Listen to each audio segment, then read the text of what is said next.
আজকে বানিয়েছি দুধ পুলি। তো দেখো পুলিগুলো বানিয়ে রেখে দিয়েছি নারকেলের পুর দিয়ে।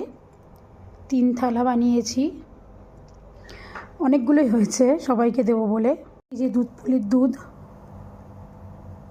এখনও ফোটেনি, ফুটছে। এরপরে পুলিগুলো দেব, দেখাচ্ছি। সবাই দেখতে পাচ্ছ দুধটা খুব সুন্দরভাবে ফুটছে। আমি এরকম ফুটন্ত দুধের মধ্যে দেব না পুলিগুলো, একটু দুধটা ঠান্ডা করে তারপরে এর মধ্যে দেব। হালকা হয়ে গেছে তাই দুধের মধ্যে আমি এখন পুলিগুলো ছেড়ে দিচ্ছি একটা একটা করে। অনেকগুলো আগেই ছেড়েছি।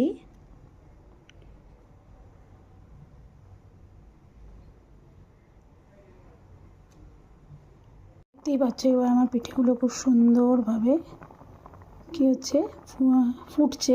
এবার আমরা এটাকে নামিয়ে দেবো। সবাই একটা খেয়াল রাখবে যে এটা যেন বেশি নাড়াচাড়া না করা হয়, তাহলে ভেঙে যেতে পারে।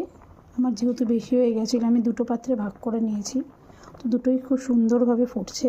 এবার নুন মিষ্টি একটু ঠিকঠাক দেখে নিয়ে আমরা এটাকে নামিয়ে দেবো। তো আমার পুলি পিঠে রেডি। টানটানান।